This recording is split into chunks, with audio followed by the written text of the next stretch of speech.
Konnichiwa, amigos. Today we have Donald Hoffman on the show. For those of you guys that aren't familiar with Donald, he is a professor in the Department of Cognitive Sciences at the University of California, Irvine, cognitive psychologist, author, speaker. If you guys haven't checked out his TED Talk, Do We See Reality as It Is? I highly recommend it. And we get to talk about some of the probably trippiest things I've ever got a chance to talk with a guest about, which is the fact that we don't see reality as it is, and the possibilities of the fact that we might be living in a simulation. We also got to go over psychedelics and how that could alter the realities that we live in, the definition of being conscious, and what consciousness means, and whether there's an afterlife and how that ties into the spiritual beliefs that a lot of people have been taught to believe. So it gets deep, guys. This is our longest conversation that I've ever had on Growth Minds with a guest. It ran 2 hours long, and I would grab a cup of tea, cup of coffee. Some of you guys may want to smoke some weed and dig into this conversation with Donald Hoffman.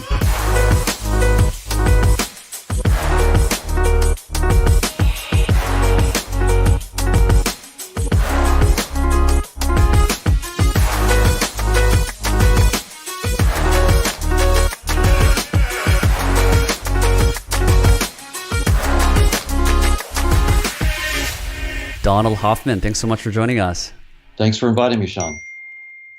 Excited to have you on. A little bit nerve-wracking just based on some of the research that I've done about how deep you go into around, the space-time and consciousness and all of these things that probably a lot of people think about but haven't really conceptualized as much as you have.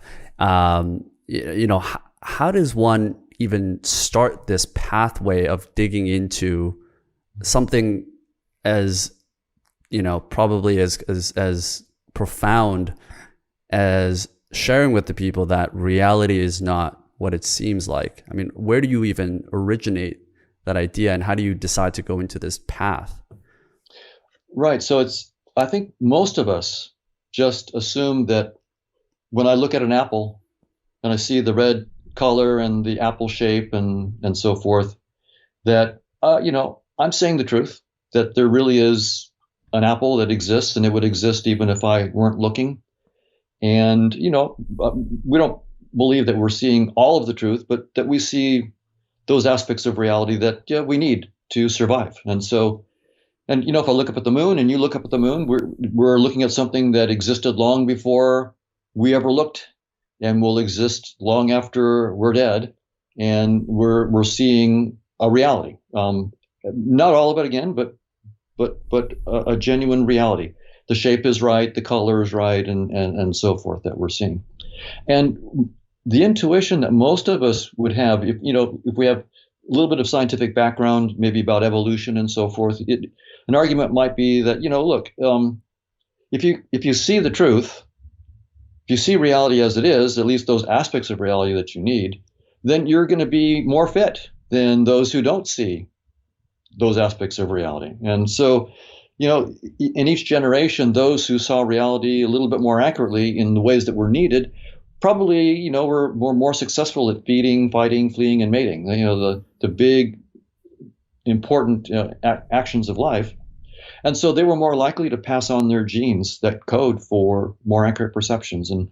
And so, based on that kind of intuitive logic, it makes sense that after, thousands of generations of that, we've been really shaped to see truths, the truths that we need.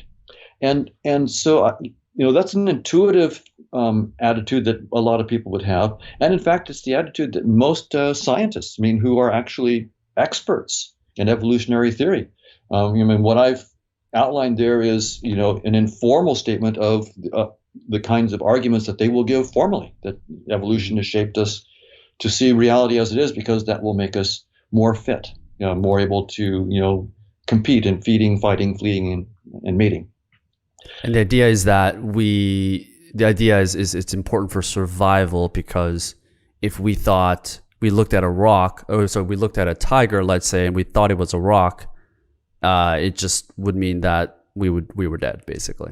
Right, because you might want to pick up a rock and throw it, but if you try to pick up a tiger and throw it, you might have something else coming at you. So that's right. That's right.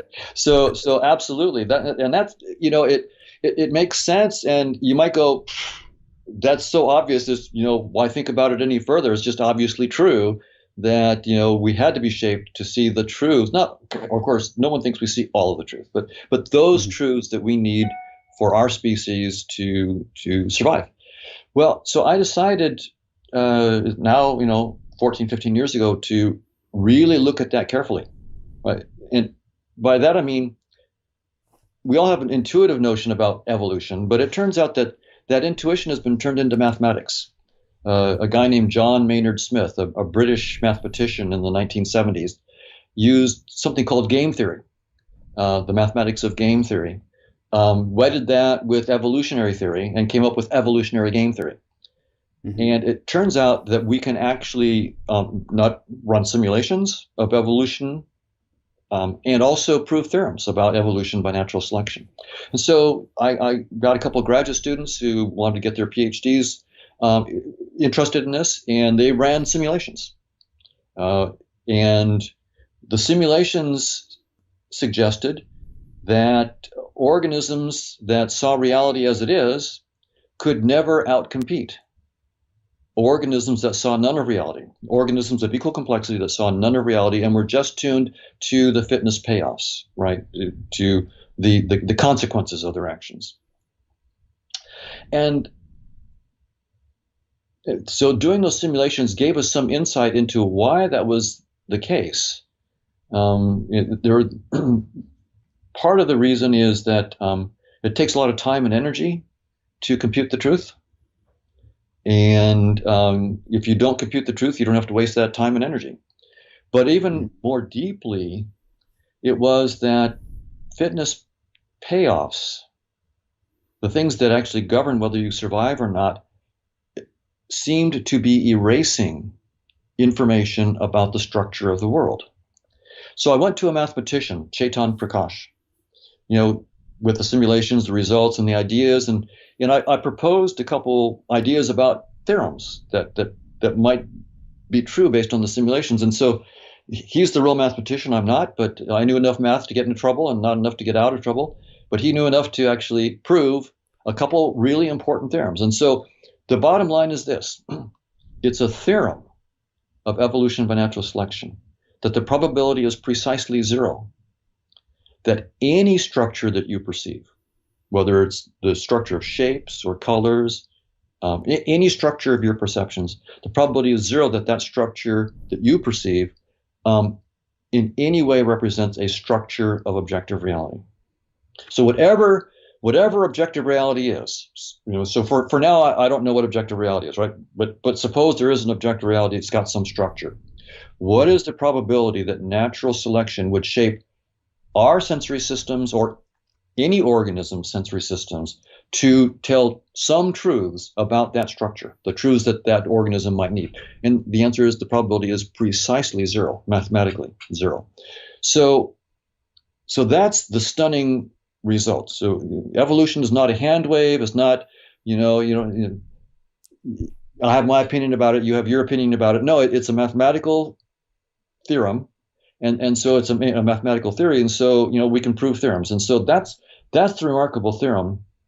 And so it raises an obvious question, right? How in the world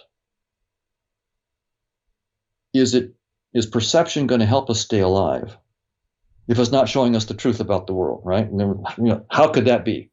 This seems so counterintuitive.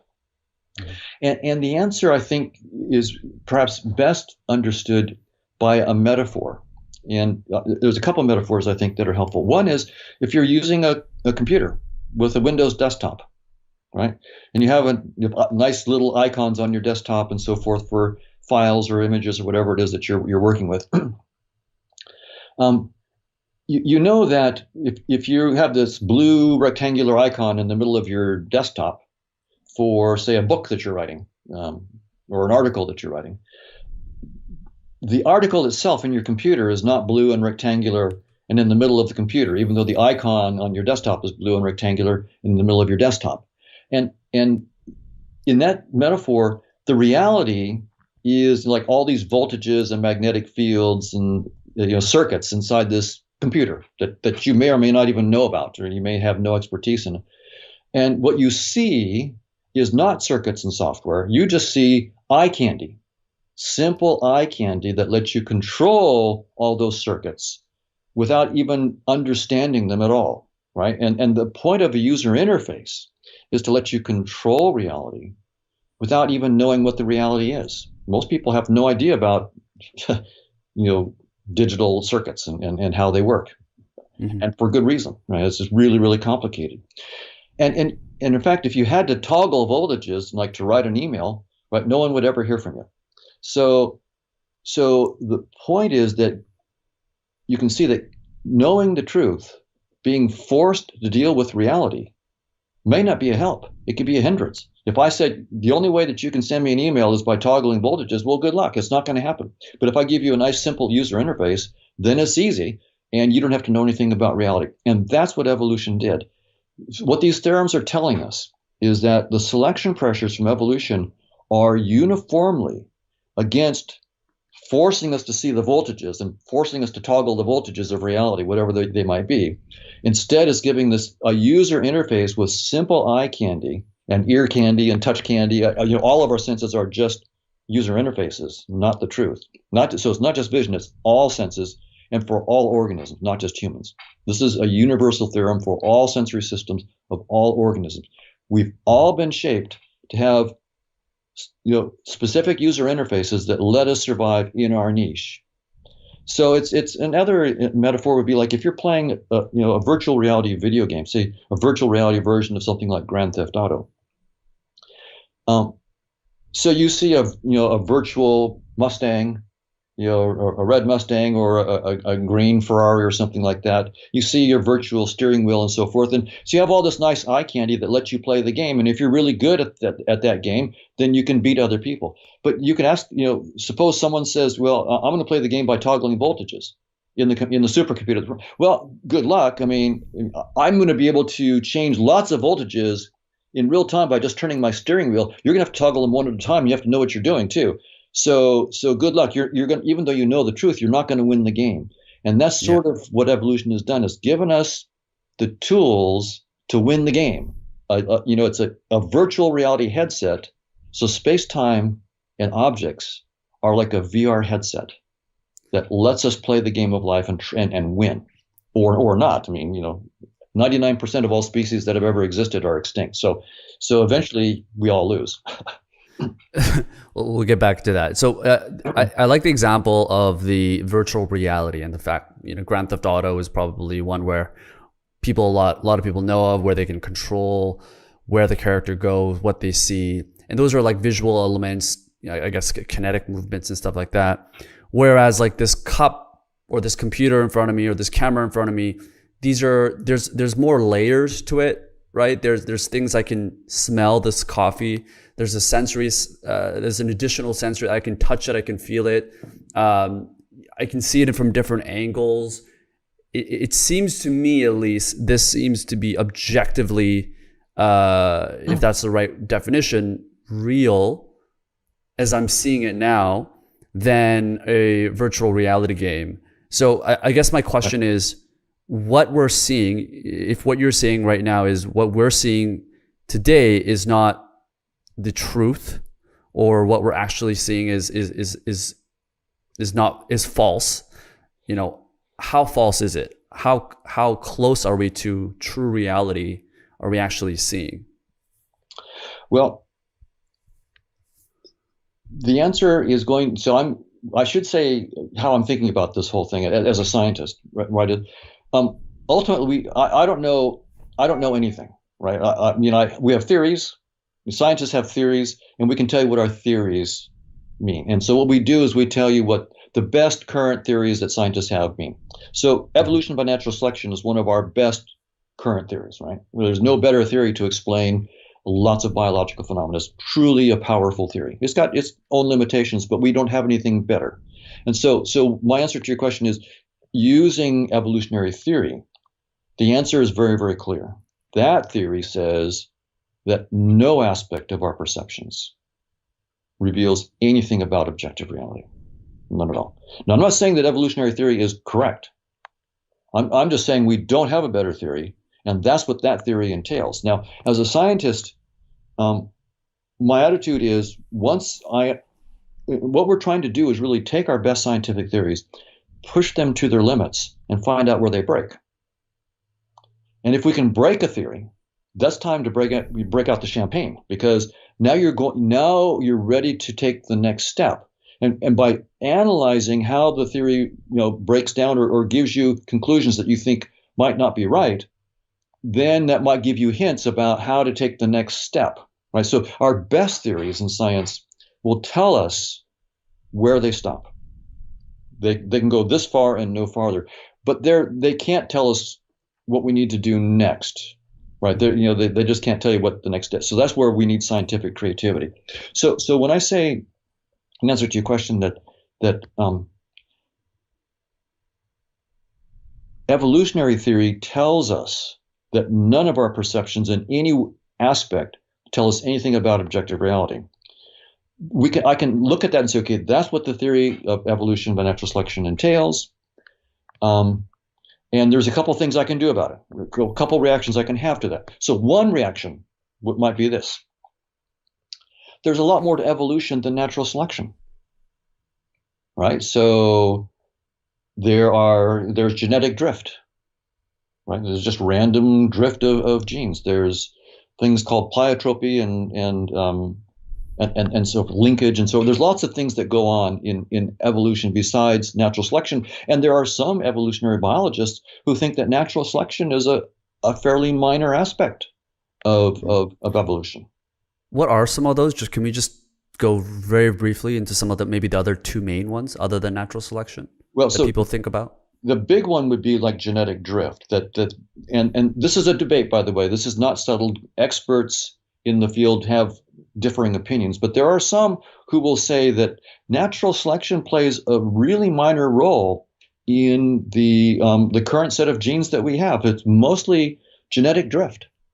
In other words, there's just random things happen to your genes, and they just get passed on randomly without much selection effect on them. So, and for most people will say there is some effect of genetic drift, and so you have the adaptationists who think that there's a lot of emphasis on natural selection, and those who think that no, they're not adaptationists. They think natural selection is fairly minor, and so they'll say, genetic drift plays a bigger role. Linkage is that certain genes are sort of together on chromosomes, and so if one gets passed on, the other is likely to get passed on as well. So you get, they hitchhike along together, and so you get effects like that affect your body and your fitness. That's linkage. What's an example of that? Well, there's tons of examples where. Well, I'll put it this way: every gene in your chromosome is next to other genes, right? You have 26 chromosomes. I'm sorry, 23 chromosomes, and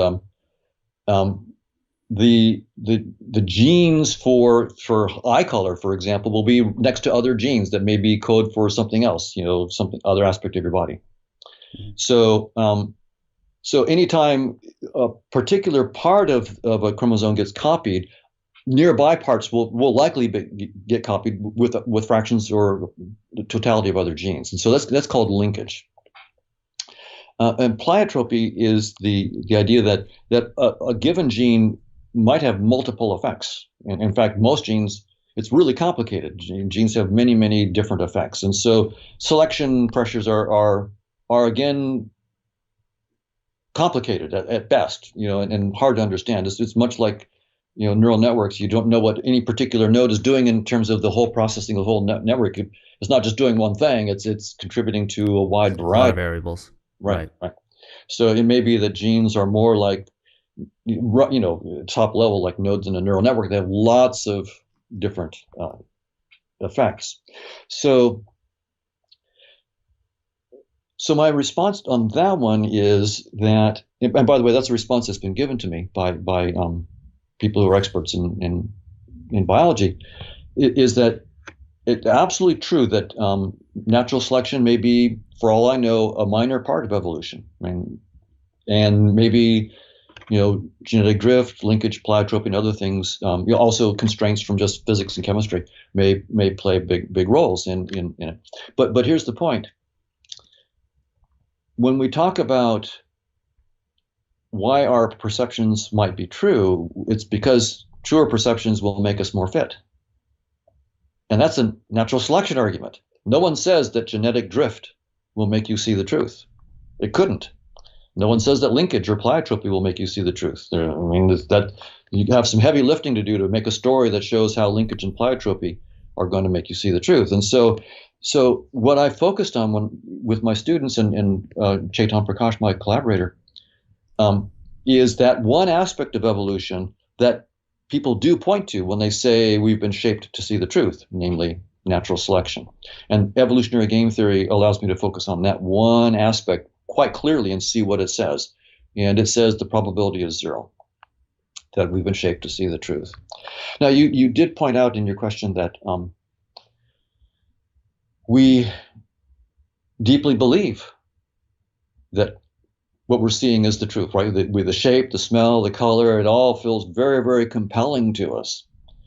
And it absolutely, it turns out that we're shaped to believe that very early on in life. About the time you're 4 months of age, you get what's called object permanence. This was first discussed by the developmental psychologist Piaget. He thought it was around 18 months. And he said that before 18 months of age, a child, you look at a baby doll, and the baby doll exists for you as long as you're looking at it. But when you look away, you cease to believe that it exists. And one bit of evidence that he'd give for it would be you show a baby doll to a baby, and they play with it. Now while they're watching, you put the doll behind a pillow, and they proceed to do something else.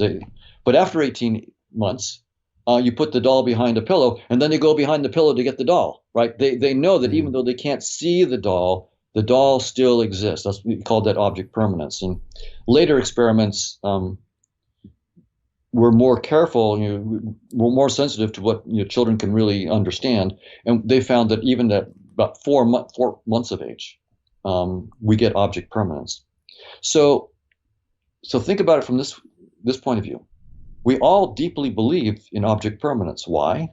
Because when we were 4 months of age, we were not in any position to argue. Evolution programmed us to believe that. And so as adults, that's the water we swim in. From the time we're 4 months of age, we've just been programmed to believe our interface. And so that's why it's so hard for us to let go. It's not because there are rational arguments that we've sat down and looked at and go, oh, wow, yeah, that's a proof that objects really do exist. No, it's because we've believed that since before we could even argue against it. That's just the way we see the world. So that's why this is so counterintuitive to us, not because we've had rational arguments that have proved to us that objects don't exist or objects do exist when we don't perceive them, but rather that evolution just programmed us to believe it. Because, from the evolutionary point of view, there's no percentage in you not believing your perceptions. Just believe them. So you're programmed to believe them. And so that's why it's so hard for us intuitively to grasp this. Now, I'm looking for a deeper theory in which evolution would come out as a special case. And maybe for a deeper theory of objective reality, first I can show that the dynamics of this deeper theory looks like evolution by natural selection in our interface, so that I can get back. Because I'm not going to, right, when you make a new step beyond the current science, you do not throw away your previous theories. For example, when we went from Newtonian physics to relativity, we're not throwing away Newton. We're just understanding Newton in a broader context, right? And we still use Newton, and we understand what's so beautiful about Newton's theory. And we still use Newton's equations for a lot of everyday work. It's really important. So even though we now understand that there's a much deeper notion of space and time namely Einstein's theory of special relativity and general relativity. Nevertheless, we don't throw away Newton, and that's the spirit in which we make new steps in our theories. Now, of course, if a theory is just flat out stupid, we throw it away. But most, Yeah. I'm not thinking that evolution by natural selection is flat out stupid by any means. So whatever deeper theory I want to propose, I better show how when I project that back into our user interface, it looks like evolution by natural selection. But maybe this deeper theory would make it possible for us to at least see some or perceive some truths of objective reality. So that's sort of the important reason to say that is to just give a feel for how science works. That we take our best theories, not as the gospel, just as the best theories that we have so far. And we use them to solve problems. We try to find their limits. We try to break them. And when we do break them, we try to figure out, we do, a post-mortem to figure out what's wrong. Yeah. Then try to take the next step where now you have to make a creative leap. The theory may give you ideas about where to go next, but you really have to be taking a creative leap. Einstein took a huge creative leap beyond Newton, right? He said the speed of light is universal. That's huge. You and I, no matter how fast you're going, light will always go away from you at the speed of light. That's crazy, right? From a Newtonian point of view, what is he smoking, right? It's just crazy. But he took that leap, and it worked. And so that's what we will need to do, to have a leap that looks crazy perhaps in the current scientific framework, but that gives us back the current scientific framework. Like Newton, you can show that in some sense you get back Newton as an approximation to Einstein's theory when the speed of light is taken to go to infinity, right? Where the speed of light is not finite, but it goes to infinity, then you get something that looks like Newton coming out of Einstein. So you can see how they're related. And so maybe there's a way to rescue the idea that we perceive some truths if we can come up with a deeper theory and show how evolution by natural selection is just a special case of this deeper theory. Right. And I think it's important to give people an idea of how you as a scientist approach your level of thinking so that they don't think you're just putting out random stuff. There's a system and a formula in terms of the way you're formulating this. And I guess ultimately you are looking for ways to debunk this idea that you guys may have, which would be able to poke holes and that would allow you guys to go back to the table of rethinking that. So basically what you're saying is like you're making this thesis that natural selection is a primary way that we have evolved, like I guess the Darwinian. And based on that information, you're making these claims. But I guess this whole thing could be thrown out the door if natural selection turns out not to be the main thing that has helped us evolve over time. Is that right? That's right. In the following sense, that what seems to be coming out of this theorem from natural selection is that our perceptions evolved to be a user interface, to be a virtual reality headset. That seems to be what it's telling us. And so if that's what it's telling us, then it's saying that what you're seeing isn't the truth, it's just a headset. And it can't tell us what's beyond the headset. That's the point. So evolution can't tell us what's beyond the headset. It can just tell us, you thought you were, when you look at the moon, you thought you were seeing objective reality. When you look around and you see space and time, you perceive things in space and time, you thought that space and time were the final nature of reality. No, it's just the format of your headset. So it's the theory, that's an incredibly powerful insight that the theory gives us, right? It's incredibly powerful. But just telling you that you have headset on doesn't tell you what's on the other side of the headset.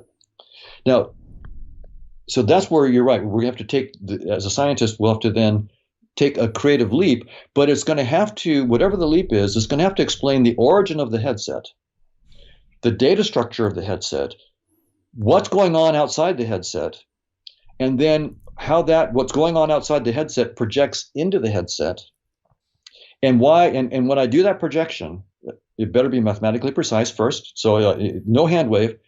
A mathematical model of what's outside space-time headset. Mathematical model of how it projects into the headset. And then I better show that it looks like evolution by natural selection. I better get back evolutionary theory as the headset version of what's going on outside the headset.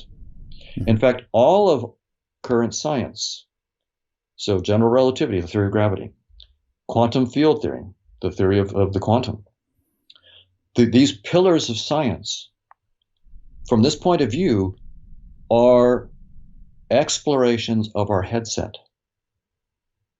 Science, 99.99% of all science, has only been a study of the structure and function of our headset.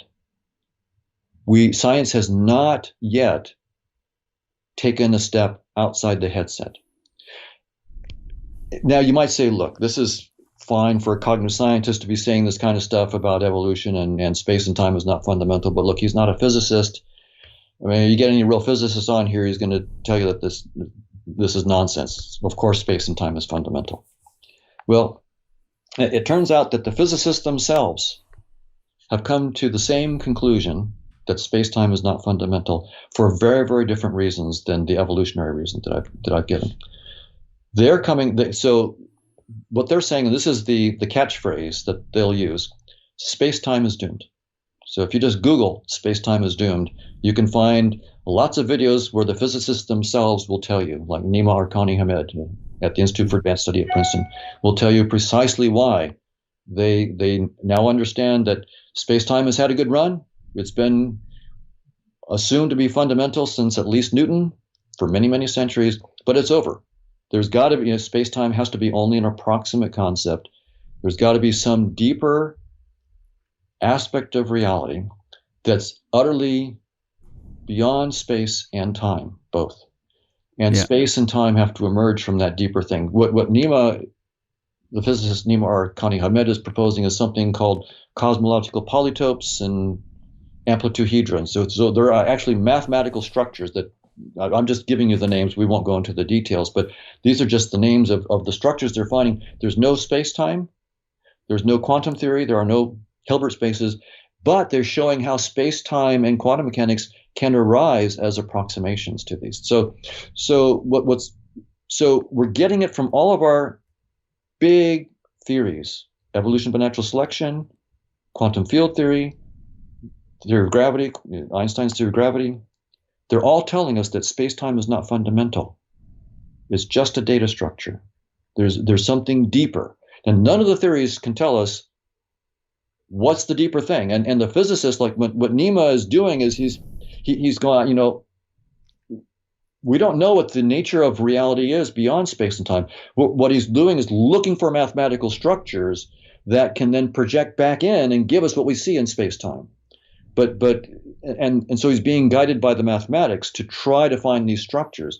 But what is that realm about? No idea. I mean, why does this realm exist? No idea. And so that's the state of play, which is really quite exciting. I mean, you might think, well, scientists must be throwing up their hands in despair and going, "Oh, this is terrible, terrible. Everything that we believe is false." No, the young scientists are going, "Fabulous." Because we want to explore further. We want to discover new stuff. And, just because for centuries people believed in space-time doesn't mean it's right. And if we can find out that there's something deeper, it's just a headset, okay, well, let's go find out what's beyond the headset. So there's a lot of excitement in physics. And I think hopefully among biologists, the stuff I'm doing is fairly new. So hopefully among cognitive scientists, biologists, to go beyond the headset. Yeah, no, it must open up a whole new realm now for young and up-and-coming scientists to really rethink a lot of the previous theories that have been put out there. And I guess it allows them to really have a different perspective because of that. Whether they will figure out the answer or not, just to be able to rethink. And hopefully it'll get them in an opportunity to rethink other things that perhaps were not questioned as much. Going back to the I guess the perception of reality, talking about if we have evolved through natural selection because it helped us survive, and obviously back in the day every little bit helped because a tiger could get us, a bear could find us and hunt us down in the forest. Another tribe could come grab us into a different tribe. Whereas now, today, we live in a world that isn't really struggling, particularly people that are in developed nations. We have more food than we need, light, energy, happiness, whatever it is. We're not struggling per se in the traditional sense. So taking this into account of natural selection, how does this change the accuracy of our perception of reality moving forward if we were to go forward generations and generations that don't have to struggle as much to survive? Right. So from this new perspective, I would say it's a great question. And the answer intuitively would be like this. Think about someone who just starts to play Grand Theft Auto for the first time. They make lots of mistakes. They die. They're very frustrated. And what happens is as you get more and more experience with your interface, you begin to understand your interface better. You understand the tricks about how to use your interface effectively. And that's what our species has done. And science has been a huge tool.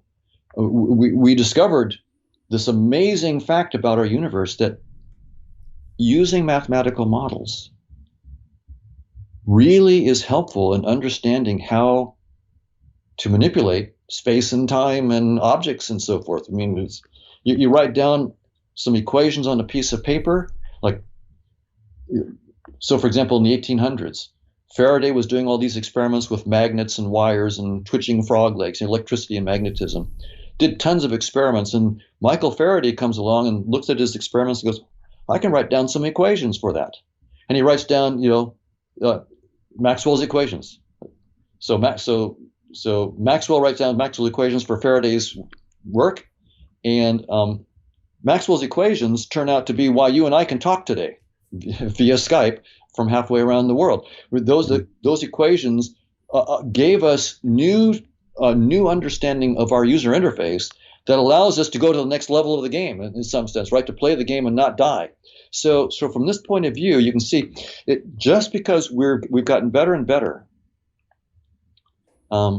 at staying alive and medicine and electronics and so forth, doesn't mean we're seeing the truth. From this point of view, we're just getting better at using our interface. It's like a person who was a neophyte at Grand Theft Auto and has now become a pro at Grand Theft Auto, but has no idea about the circuits and software inside, right? He doesn't have to be a computer programmer to be a great player of the game. And that's the point. Being great players of the game of life does not mean that we know what's going on in reality. Gotcha. And is this heavily weighted on our visual sensories? Meaning, is it possible that our sense of smell, hearing, touch, taste, things around that doesn't involve our visual perceptions could be more in touch with the real truth of reality than our visual sensories? Well, yeah, we might. I think that's a great question, because we intuitively believe that, even if my eyes are fooling me, I can touch something, right? So, and my touch surely will not mislead me. So maybe, the apple doesn't exist. I might think the apple doesn't exist when I don't look, but if I close my eyes and reach out, I can still grab it and touch it with my hand and confirm that the apple really does exist. And it's a clear implication of this theorem from natural selection. Even touch is just a user interface. It's all virtual. And there are, for those who want some kind of help with that, to understand, there's phantom limb phenomena. If you look up phantom limb, so there are unfortunately people, for example, who've had an arm cut off, who still feel their arm. They still feel like they have a hand, and they can phantom pains. They can have phantom pains in their hand, and phantom experiences of cold, hot, itch, pressure, and pain. And if you say, where does it hurt? And they'll point to empty space, and it hurts right there, and there's nothing there. And so you're actually constructing, even your experience of touch is a virtual reality that you construct. And this is true of all of our senses. And another example of this, I'll just give you. There's something called synesthesia. So about 4% of humans have synesthesia, which is a different organization of the senses. And I'll just give you a concrete example.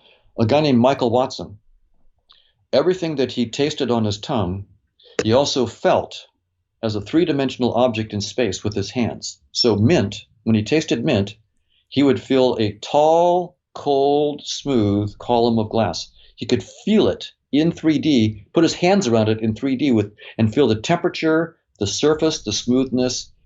Angostura bitters, which is something you put in drinks, felt like a basket of ivy. He could feel the leaves, the tendrils, the whole bit. He could feel all around it in 3D.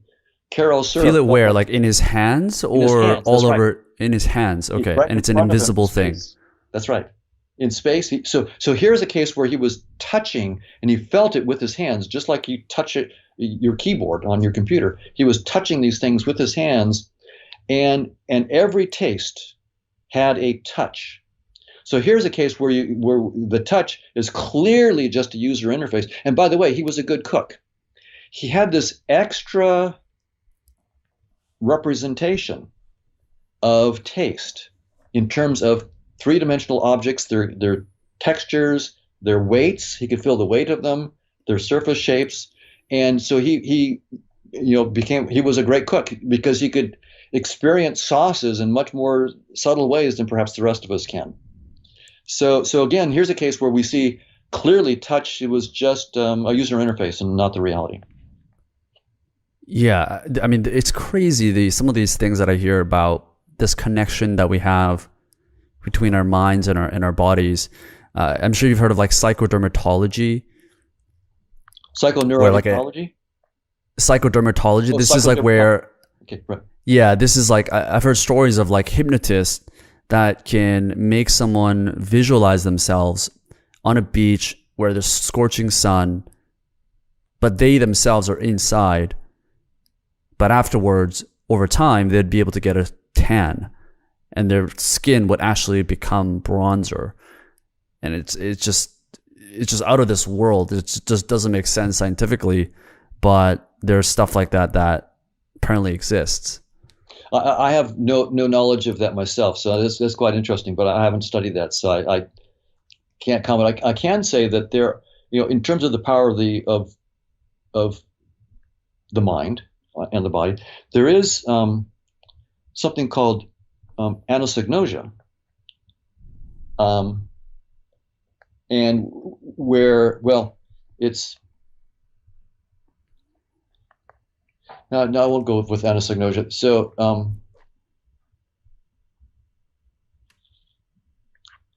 there are people who have had a stroke in the right hemisphere that leave them with the left hemiparalysis. And they deny that there's any problem. They don't recognize that they have a paralysis. And so here's a case, but then there are certain manipulations that you can do on the person to help them get out of it. And then when they get out of it, they will tell you that they give you evidence that they knew all along that there was a problem there. But there's a problem of denial that is so deep that they deny the reality, but then you can bring them out of it. So yeah, that's well documented that there, you don't get it so much with left hemisphere stroke, but you do get it with the right hemisphere stroke. Yeah, that's crazy. Psychedelics is always something that I've been probably more recently curious about, where when you're on LSD or mushrooms, you seem to have this different alternating perception of reality, I guess, as you see it. And it almost feels like you're entering into a different universe. People probably think I'm crazy if for those that haven't done it. People that have obviously can relate to it.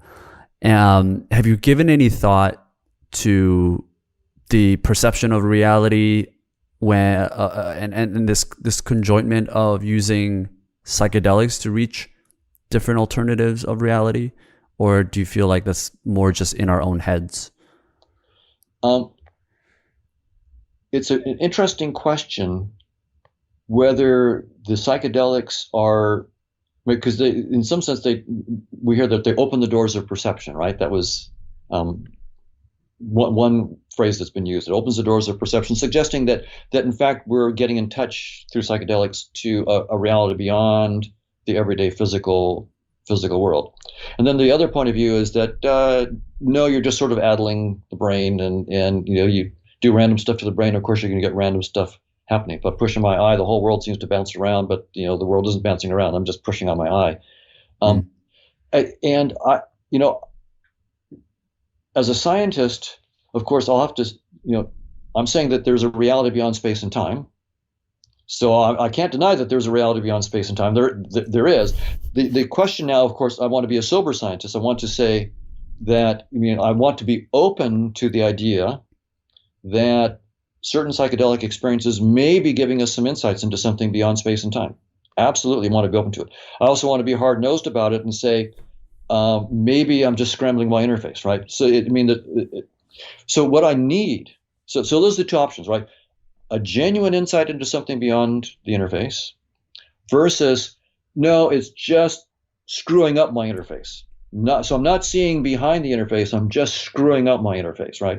It's like I got a software glitch in my VR headset. That's all I'm doing. I'm doing a software glitch.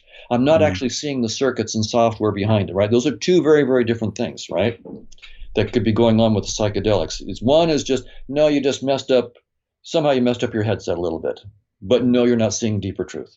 The other is, no, you're not just messing up your headset, you're actually looking at the voltages that you need to be toggling if you're going to deal with objective reality. That's what's happening to you. So how do we answer that question? So you posed a really good question. I think the only way as a scientist for us to try to answer that question is to say, look, we can't answer it until we propose a theory of objective reality beyond space and time that's mathematically precise. Proposed exactly how that theory maps into our space-time headset. Proposed exactly what,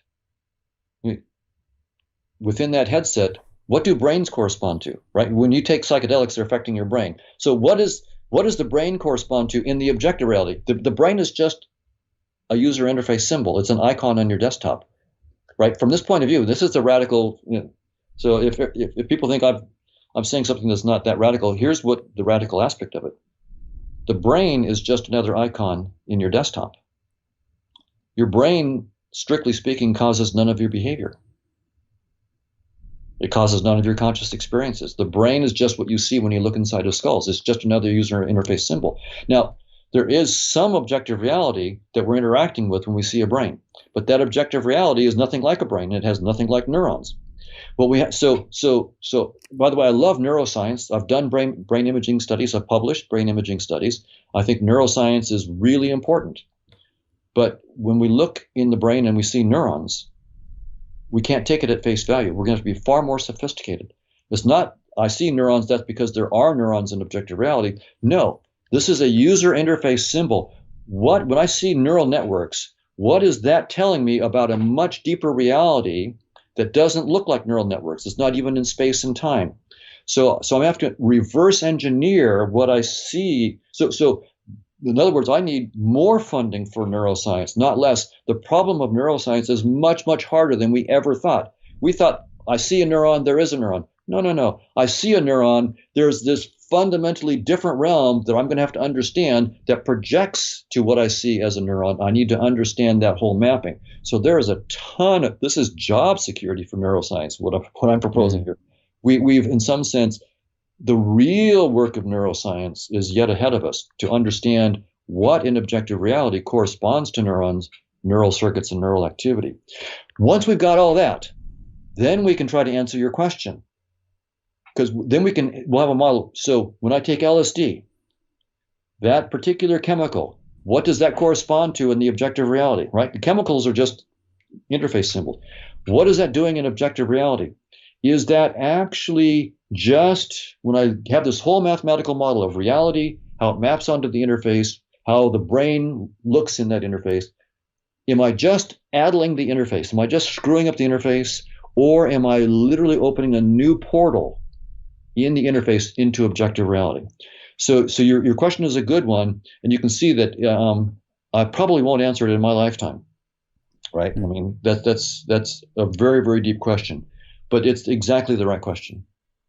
Yeah, yeah. I mean, the only closest thing I can think about in terms of this objective reality, which again is probably, it's probably, there's so many different layers to this, which is, when you're on some sort of psychedelic or perhaps marijuana where it's cognitively messing up your perception of reality, and you have a friend of yours that's filming you right across the room, and in your mind you have this reality of this thing making sense, and you're talking about it, and you feel it, you see something visually, let's say a painting, or it's like very colorful, and then you see the actual footage of the video that your friend took the next day when you're sober, and you realize, oh shit, yeah, this is not my perception, this is not accurate at all. Right. And I guess the question is, like, which one was the real truth? Is it the one that we saw in our sober reality, or is it the one that we were able to tap into using other factors? So it's when you introduce like film and photography that has our agreement of like what objective reality is, it kind of confuses people. Right. It sort of deflates you, right? You go, oh, I thought I had these deep, deep insights into the truth, and I was just stoned. And I was Yeah. incoherent and not to be taken too terribly seriously. And in some sense, I'm saying that that's what's true of us when we're sober. We look at all this, we're sure that this is the truth. And at least according to evolution, nope, this isn't the truth, and we've believed it very, very deeply. And so that should also be a warning to us that when we're stoned, we tend to believe what we're experiencing there. So we have this a tendency to just believe whatever it is that we're experiencing, and so we need to be cautious about that. Yeah. Do you think in your lifetime we'll ever understand what consciousness is at the highest level? Well, that's what I'm working on right now. And so the short answer is I think we will make progress. I mean, I'm 65. If I live for 15 years, 15 more years, make it to 80 or something like that, I think we'll make quite a bit of progress in the next 15, 20 years. How do you define consciousness based on what you know today? Right. People? Great question. Because the word consciousness can be used for a lot of things, right? It's so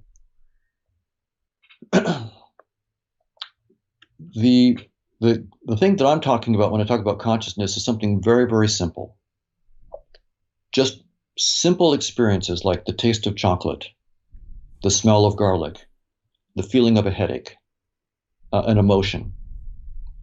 I mean, people might use consciousness for all, it has to be some exalted, self-aware kind of state or something like that, and that's perfectly fine. But for me, the scientific problems of consciousness are completely present in just what we might think of the simplest sensory experiences. Something that I could imagine a rat has. I can imagine that a rat smells cheese and has an experience when it smells cheese and when it eats cheese.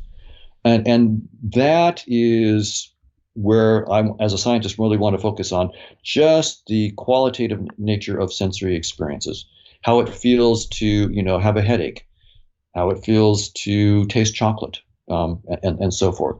To get an idea, I mean, if I have a robot and I bang the robot with a hammer on its robotic arm, and the robot is programmed to say ouch, I'm not inclined to feel empathy for the robot. I'm not too worried. I mean, I may not want to hammer it because I don't want to, ruin the hardware, but I'm not worried about that robot in the sense that I would not do that to a mouse. I would not hit a mouse with a hammer because I really feel like that mouse could feel pain. I think the odds are it would feel pain, and it would be just cruel for me to do it. Whereas, in the case of the robot, I wouldn't want to hammer it just because I don't want to hurt expensive equipment. But if you ask me, is there any moral thing about the pain of the robot? No. Now, could we eventually get robots that are sophisticated enough? That it's an interesting separate question. But I'm just bringing that up to say what I'm talking about here. The very simple experiences, the raw sensory experiences. And now, the standard view has been that space and time were fundamental. There was the Big Bang 13.8 billion years ago. There was only space, time, and energy and matter. That was it. There was no life, much less consciousness. There was no consciousness. Life didn't emerge until hundreds of millions, perhaps billions of years later. And then on that story, consciousness emerged much later than life.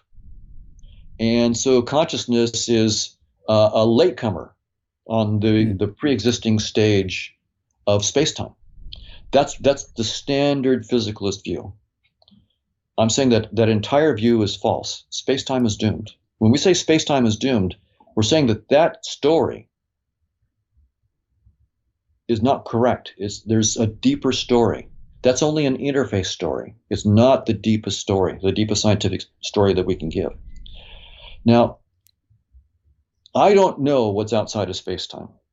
I don't know. I'm taking a creative leap, and I admit that I'm probably wrong, and we'll see. But the leap I'm taking is I'm saying if space-time isn't fundamental, what is? I don't know. I'm going to try to propose that consciousness is fundamental.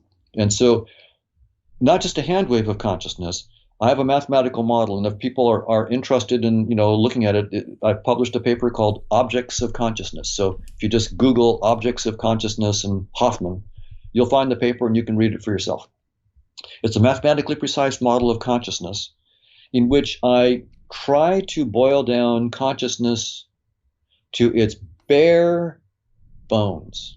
What is the minimal thing that I could assert about consciousness that would allow me to boot up a theory of consciousness that gives the full variety of all the complexity of consciousness? That's what we do in science. We try to come up with the minimal assumptions that can boot up the entire field, right? That's what you don't want to throw in the kitchen sink. You want to, make as few assumptions as possible. So the assumptions I make about consciousness are that there are conscious experiences, like smelling garlic, having a headache, raw, simple conscious experiences. Maybe not so simple. Seeing red versus not seeing red, something very simple like that. Mm-hmm. That those conscious experiences affect choices. So there's a notion of agency. So I have this thing I call a conscious agent. It has experiences, and those experiences affect choices, and those choices are the only thing they do is to affect the experiences of other agents. That's it. So they're experiences that inform choices. Those choices, all they can do is to affect the experiences of other agents. That's, for those who are interested in mathematics, I have a measurable space of conscious experiences and a Markovian kernel that lets me affect other conscious agents. But think of it this way. It's a vast social network, like the Twitterverse. Each agent is like a Twitter user. And just like you can tweet and follow, these conscious agents are having experiences influenced by other agents, and then they're the ones that they follow are affecting their experiences, and then they tweet out the consequences of their experiences to others, which affect the experiences of others. So it's like the Twitterverse. So I'm proposing that objective, and by the way, again, of course I'm probably wrong. The whole point of science is you got to go out, be bold, be mathematically precise, and so I've got a mathematical model.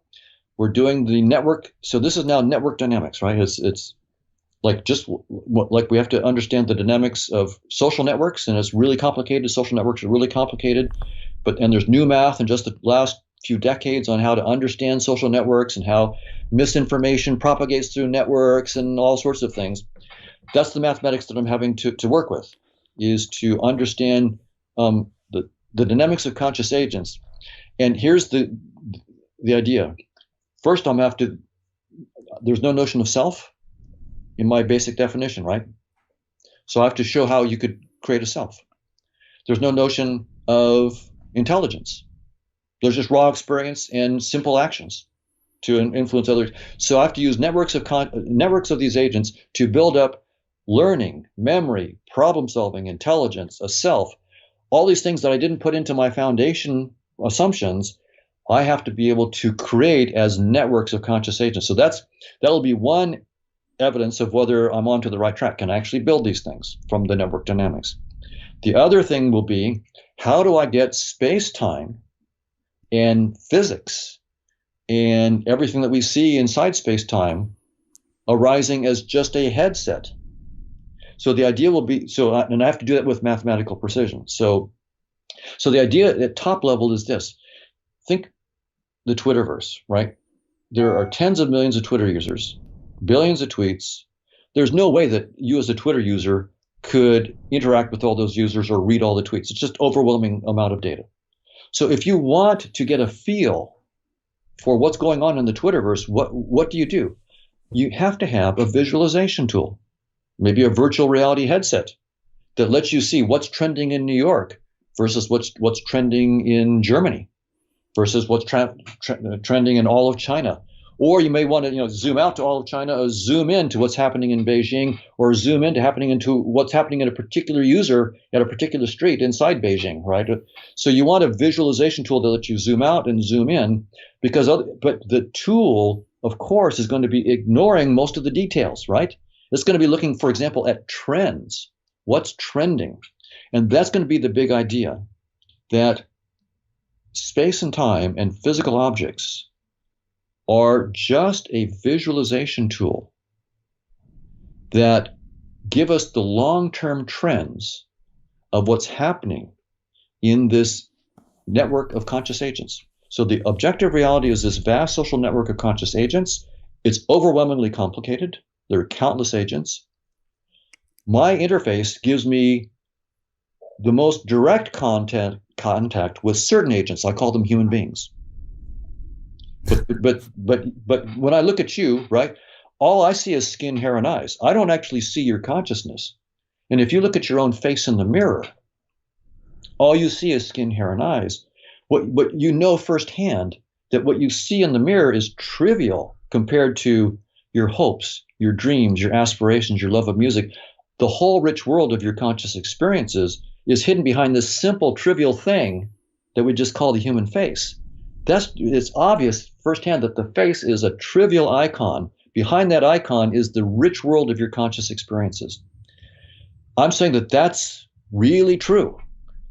The objective reality is this rich world of conscious agents with their conscious experiences. Space-time is just a dumbed-down visualization tool that allows us to deal with the overwhelming complexity of consciousness, this whole vast social network of consciousness. When I see a cat, I've got a visualization symbol which has given me less insight into the consciousness that I'm interacting with. I mean, I can tell if my cat likes it, if I'm petting it, or if it likes the food. But in the case of an ant, my interface has given me far less information about the consciousness that I'm dealing with. When I get down to a bacterium, it's game over. I have no idea. I mean, I am interacting with the realm of conscious agents, but my interface is giving up. Because of course it has to. That's the whole point of an interface. It simplifies until it finally gives up. When I get down to what I call quantum particles, protons and neutrons and quarks and gluons, I've completely given up. There's no insight into consciousness at all. No surprise, an interface has to dumb things down, and at some point it just gives up, right?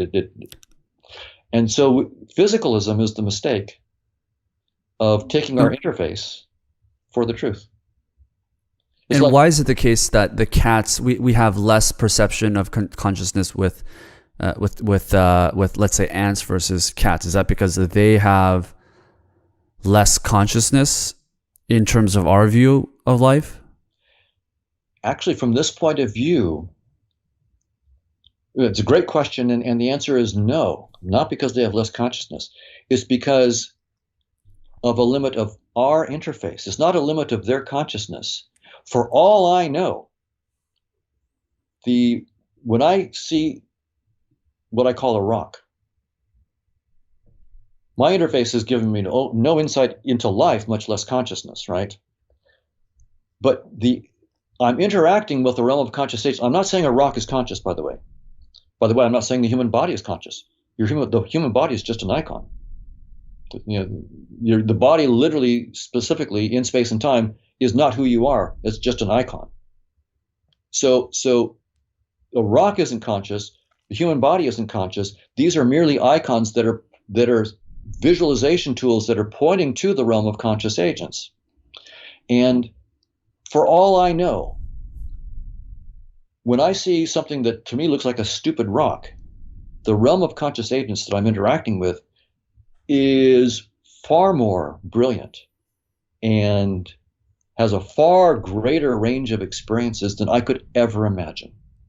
In other words, this turns everything on its head. We tend to think of ourselves as sort of the epitome, right, the highest level of consciousness.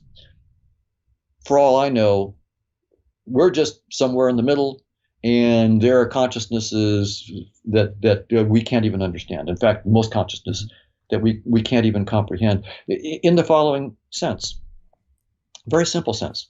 If I ask you, imagine a specific color that you've never seen before. Can you? Can't. Right. All right. I've asked a trivial little exercise of your imagination. Just imagine one stupid little color you've never seen before. Can't do it. I'm saying that there's an infinite range or a countless range of possible experiences out there that other agents are having that you and I can't even concretely imagine. That's how rich this universe is. And for all I know, when I'm interacting with the rock, what's on the other side of the interface could be something. If I could come face to face with it, I might just fall down and worship it. Who knows? It would just be so profound. But all I see is a rock. So what we have to learn from this new point of view is things that look dumb to me, that's not an insight into the reality. That's a feature of my interface. Yeah. So we have to be much more clever. It's much harder work now. Instead of taking what we see at face value, the rock looks dumb, therefore it is dumb. It's rather, no. There's a deeper framework. What is the structure of my interface? What is the data structure here? Think in computer science. There's some data structure that I'm using. I'm mapping this deeper reality into this data structure. Just because I get this simple data structure doesn't mean the reality is simple. It depends on what got mapped into it and how much compression. Did I lose a lot of information in that mapping? Then yeah, it looks stupid to me because I lost a lot of information in the mapping. But that's just then a limit of my interface. And I have to be very careful to say that therefore the thing that mapped into it is also stupid and simple. That's a really dangerous move to say that because it looks stupid to me that it must be stupid. So this makes it much more sophisticated. And that's why I was saying that neuroscience, this is job security for neuroscience, because we have to actually reverse engineer neural networks and neural circuitry and understand what is telling us about this network of conscious agents. That is some serious work. Yeah, it seems like what you're proposing then is what we're seeing potentially could be so far from reality to the point where rocks themselves could be something that we should be potentially worshiping. Yet, I guess where I'm confused at is how can there's certain things that there's universally, well, at least the people that live on this earth are perhaps scared of, or things that we just might ignore. This isn't just me, this is all of humans that would go up to a rock and they'd be far less scared than, let's say, a tiger. But it's not just humans, but it's also dogs or cats or any living animal would be far less scared of a rock than a lion. So there's certain truths that I think people that are at least alive today can all agree on. But it seems like what you're proposing is something that could be so far off that isn't even within our perception. So I guess that's where I'm a little bit confused. Right. So the idea is that it's not that I would want to worship the rock or that there's something special about the rock. The rock is just my creation, right? That's just part of my headset. It's just a symbol. Mm-hmm. There's another icon on the desktop. My only point is that, so my icon on the desktop, say, is just blue and rectangular in the middle of my screen.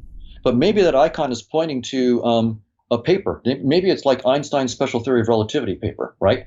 Well, I mean, the icon looks pretty dumb and stupid. It's just a rectangular blue thing on the middle of my screen. But behind it is this incredible article that is mind blowing, that tells you about special relativity and light and so forth.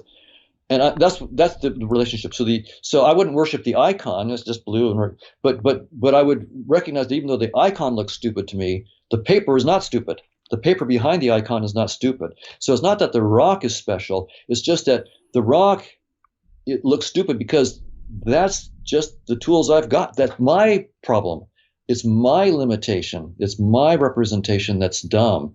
The thing behind the rock, just like the thing behind the blue rectangular icon, could be really, really exalted.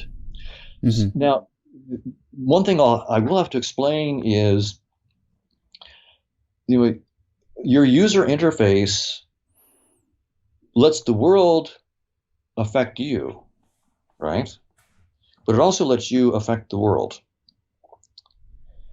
And so certain symbols like the rock, I'm getting trivial information about. If I'm right about this network of conscious agents, right?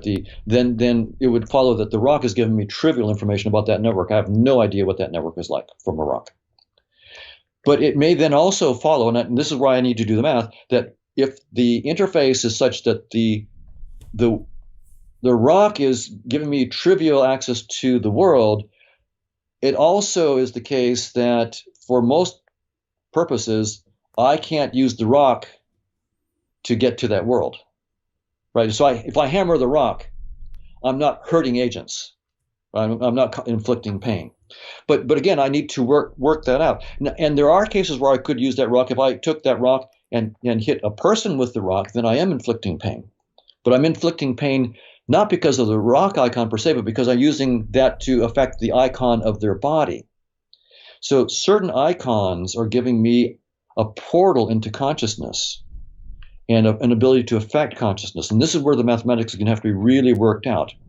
But just like in a virtual reality game like Grand Theft Auto, the icon for the steering wheel and the gas pedal are really important icons. They're what really let me play the game. Banging on the dashboard isn't going to do anything for me, right? I mean, that is an icon, but when I bash on it, it doesn't help me drive the car. It doesn't help me brake. It doesn't help me accelerate. So that's sort of the point. A user interface gives us certain symbols that allow us to affect the reality beyond the interface. And that's what we have to work out in this new mathematical model, is exactly what are the accelerators and the steering wheels in our interface? What and how are they affecting this reality? If I'm right about this network of conscious agents, how is it that, what we call physical objects allow us to interact with conscious agents and affect their consciousness? Guys, it's just so above my pay grade. I mean, I'm not even going to dig into the mathematics of this stuff, but are you saying that consciousness and is potentially linked to the brain, or is consciousness something that's separate from our brain? Meaning, if we lose our brain, do we lose our consciousness? Well, we do know as a matter of empirical fact that, for example, if you have a stroke in like area V4 of the left hemisphere, then you will lose all color experience in the right half of your visual world. You still see color in the left half of the world, but you don't see color in the right half. You just see shades of gray. So we know that there are clean correlations between brain activity and conscious experiences. So I'm not denying that. And there's hundreds of them. Brain activity is correlated with conscious experience. What I'm denying is that brain activity causes conscious experience. The brain is a user interface symbol that I think is telling us about, this is another aspect of the theory that I haven't talked about. Each conscious agent, when you have agents that interact, they form new agents. So when agents interact, it turns out the mathematics says the dynamics of conscious agents interacting creates new agents. So you are not just one agent. You are two agents. You are four agents. You are a whole hierarchy, a whole network of conscious agents and you represent that whole network in terms of your body and your brain. So your brain is just an icon symbol that's telling you about all these other agents that are interacting together to form the single top level agent that you call you. And Gotcha. so the brain, so but to be very, very clear, space and time don't exist apart from your perceptions. Space and time are just the format of your perceptions. So nothing in space and time exists apart from your perceptions. Nothing. Right? Just to dig into What that do you right? point, because um, the idea of you is interesting for me, because where I was going with that question is there's a common procedure. I don't know the name of it, but it's often for babies and very young children that are under the age of 3 that have seizures at very Right. young ages. And you feel free to let me know what the procedure is called, but it's basically where they split and cut the brain in half Kamijirotomy. at right. Right. What you said. And I guess the idea from a medical perspective is that it's so young, where the brain is just starting to develop, that they can live. They're basically cutting out the part of the brain, let's say the left part, that is causing the seizures, and they're allowing the right part of the brain to grow. And the idea is they're young enough where over time, when they grow up, they'll still be able to have the full functions of the brain. Maybe not the full, but at least to be livable. The theory that I have is, if you were able to take the other part of the brain that someone took and put it into a different body, does that person now have two consciousness? And you asked a really good question. So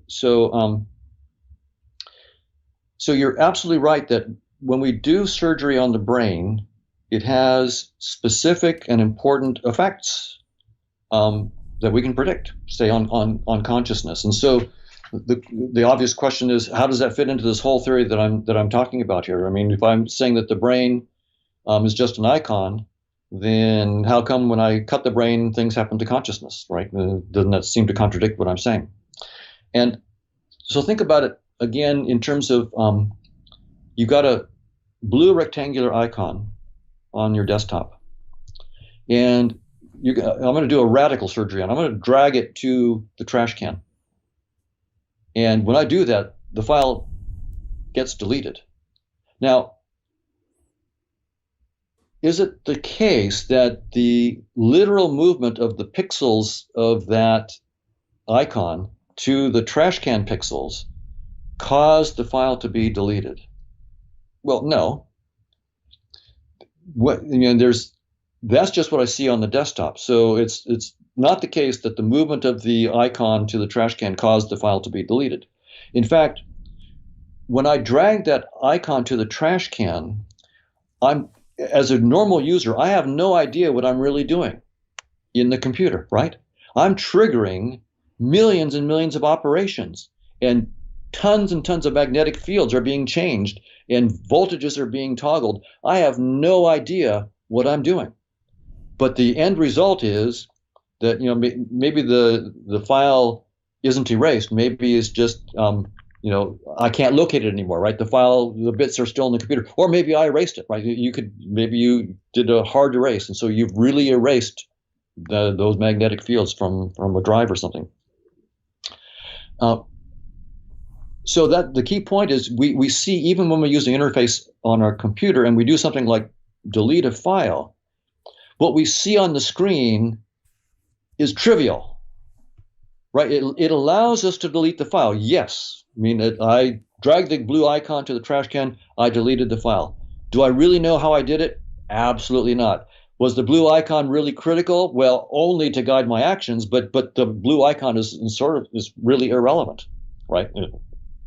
It didn't really do anything. The thing that really happened is hidden from me. Same thing with the brain. So the brain, it is true that when we damage area V4, we lose color. Damage V5, you actually lose motion perception in half the visual world. Or I can take a TMS unit and stimulate a certain part of the medial temporal lobe, and some people will have a transcendental religious experience. right? So I want that. they'll say that they've been ushered into the presence of God, however they understand God. Well, So all of these things are true, but that doesn't mean that the brain is causing it. The brain, just like that blue icon symbol, or like the steering wheel in Grand Theft Auto, it's the right user interface icon to do certain. If I want to turn my car, use the steering wheel icon. If I want to accelerate, don't use the steering wheel icon, use the gas pedal icon. If I want to brake, then use the brake pedal. So there are different icons that do different things. But if you're a Grand Theft Auto player and don't know the computer science behind the software that's running it, you don't really know what you're doing. When you turn your wheel, you're playing the game. You're doing really well. You have no idea what you're really doing in reality. And so that's one really surprising thing from this whole thing that I'm saying. When you act in everyday life, picking up a fork, putting food in your mouth, shaking hands, hitting a tennis ball, you have your interface picture of what you're doing, but we never know what we're really doing in reality. I have no idea what I'm actually doing in objective reality. I can only see a depiction. So my hand itself, as my hand picks up a spoon or picks up a tennis ball, all I know is my interface projection of what I'm doing. I don't know what I'm really doing. It's truly, it's truly humbling. This point of view is really, really, so this point of view is it's profound in the sense that space time is gone. It's not fundamental. That's enough. But now I don't even know what I am, because my body is just an icon. I don't know what I'm doing. But I think the tools of science are up to the challenge. I think we can build models of objective reality, show how space and time and brains and bodies and physical objects arise as interface icons, and we can slowly work toward understanding what we really are and what we're really doing. I think that that's possible in principle, but it's not possible if we remain blinkered, if we just say space-time is fundamental, this is the truth. If you never are willing to remove the headset, you can never see what's outside the headset. We've got to be willing to remove the headset and really think outside of that box. That's the big one. Recognizing that this is just a headset. Every symbol inside of it is just a headset symbol. I've got to think about the reality outside this headset, how it gets mapped into the data structures that I see in my headset, like the steering wheel. What is it in the supercomputer that corresponds to the steering wheel? What is it in the supercomputer that corresponds to the gas pedal? Why is it that the gas pedal does this, the steering wheel does that in the game of life? That's like, why does the brain do this? Why does my hand do that? Why does a rock do this, and so forth? Why does LSD do that? We have to be really sophisticated because we have to reverse engineer them beyond the headset. What is the thing behind the headset that corresponds to LSD in the headset? What is the thing behind the headset that corresponds to a neuron? Once we get those correspondences, then we can begin to understand, what are we really doing when we eat food? What are we really doing when we pick up a ball? Right now, I have no idea what I'm really doing. It's true. It's a profound ignorance. but it's truly stunning ignorance that we have. This brings me to my next question, which is, are we living in a simulation? Oh, good question. So there's something in what I'm saying that's similar to the simulation ideas, like Nick Bostrom and others who have the simulation hypothesis, but there's something that's deeply different. So let me say what's similar and then what's deeply different. What is the hypothesis? Just to clarify. Right. So Bostrom and Nick Bostrom and others are suggesting that, think about us. We're getting to the point where we can build VRs that are pretty powerful, virtual realities that are pretty powerful. We could imagine that they could get so powerful enough that they are so realistic that we might be able to create agents that are conscious and that are taken in by their worlds. And so the idea might be that, look, maybe we are such simulated agents, right? So maybe there's a programmer in a different level of reality. There's some teenager with pimples and but a nice laptop, and they've simulated the whole thing, and we're just their plaything. And maybe that teenager and their laptop is just the simulation of another brilliant hacker at a It lower just level, keeps going and all going the and way going. all the way Okay. down. So you can imagine this going all the way down to some base level. So there's some first programmer, some the ultimate hacker at the bottom that started this whole house of levels. And Bostrom would then and others would say, what is the probability that we're at the bottom layer of that? Very, very small. So if there is a whole bunch of simulations, we're probably not the base level. We're probably just somewhere in there. So this is just a simulation is the idea. So what's similar in their idea to what I'm saying is, what they're saying is that this space-time and what we're seeing here is not fundamental. There's a deeper reality. And I agree with that. But here's where I disagree. They still adopt a physicalist framework for the whole thing. That base programmer at the very, very bottom, wherever that might be, is in some space and time and some physical world with its own Big Bang or whatever. That's that. So it's a physical world. So I disagree with that. I'm saying physicalism is fundamentally false.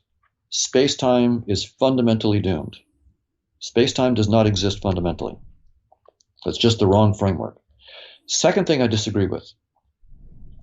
They're assuming that a physical system like a computer, if it's programmed cleverly enough, can create consciousness or the illusion of consciousness. And I deny that. Now, why do I deny that?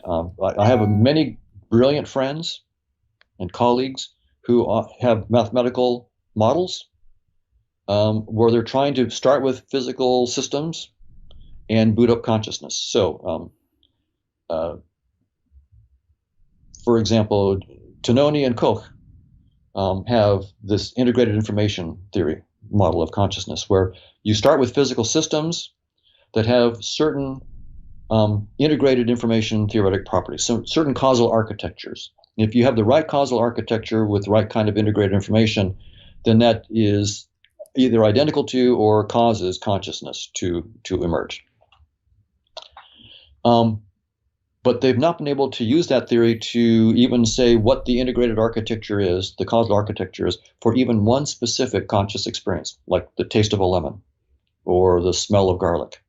When I've asked Giulio Tononi a couple times over the years, and recently in the last 3 years, I asked him, so nice mathematical theory. So I'm interested in consciousness. So what conscious experience can you explain? Is there any specific conscious experience where you've given me the integrated information circuit for that conscious experience? So we can go test it. I mean, this is science after all. Give me the specific prediction of a specific conscious experience with a specific architecture so we can go test it. And you can't. There is none. Not one. And this has been 15, 20 years that they've been working on it. Or there's Stuart. And by the way, these are my colleagues and friends. I mean, they're smart people. I'm not saying that the theories are dumb or they're dumb. These are brilliant, brilliant people. This is just a hard problem. So Stuart Hameroff, another great guy, friend, theory of microtubules, the quantum states of microtubules having a coherent collapse, and somehow that is identical with or creates conscious experiences. And again, I've asked Stuart in front of an audience at conference, okay, Stuart, well, great. So what's the orchestrated collapse of microtubules that's, like quantum states of microtubules that say, the taste of chocolate? Or can you give me, any one? Is there any particular experience now that you can tell me that what the orchestrated collapse of quantum states is? Can't do it. And that's where the state of play is. There's another one of idea that consciousness is related to sort of global broadcasting properties of certain computer networks. So if you have some kind of global workspace or global broadcasting system, that somehow is equated to consciousness or creates consciousness. And again, my question there is, okay, great idea. It's a really intriguing idea. So what is the broadcast architecture or the global workspace architecture and precise states that are, the taste of a lemon? What is that? And again, there's literally nothing on the table. So here's the big point. There is no scientific theory that starts with space-time and matter that can predict even one specific conscious experience. Not one. So the idea, and I think it's principled. I think this failure is principled. And the reason is we've mistaken the interface for reality. We've assumed. What do you mean by principled again? Principled means that it's not just because you're not smart enough, it's because you started in the wrong place. In other words, you will never get there. Even though these guys have IQ out the wazoo, they're really, really smart. If you start with the wrong place, you just can't solve the problem. And they're assuming that space-time and particles, matter, like quarks and gluons, protons and neutrons, is the fundamental reality. And that we can then somehow get them together in a complicated enough pattern dynamics so that you can create consciousness. And I'm saying that that's flawed fundamentally, because space-time is not fundamental and particles are not fundamental. They don't create anything. They're just interface. It's like trying to say, I've got these nice little pixels in my headset, and those pixels are creating all of reality. No, those pixels don't create reality. They're just a data format. In that metaphor is the supercomputer with its megabytes of software and so forth. That's the reality. The pixels are just a data format that I use to simplify that reality. So the simulation hypothesis is still assuming that unconscious space-time and matter is fundamental, and that somehow consciousness could be booted up from unconscious space-time and matter. And I'm saying that I think for principled reasons that can never happen. On the other hand, consciousness, if it's fundamental, can use what we call space-time and matter as just a user interface format. So it's straightforward to get space-time and matter as just a user interface format. So starting with consciousness, I can get space-time and matter, and I've got work to do to show in detail. I mean, for example, I need to show that I can predict from the dynamics of consciousness. I need to be able to predict, say, the scattering amplitude for gluons at the Large Hadron Collider. I need to get it precise. I need to get scattering for all the different particles, gluon-gluon interactions, photon-electron. I need to get all those scattering processes to, n decimal places before I should be taken seriously. That's what we need to do.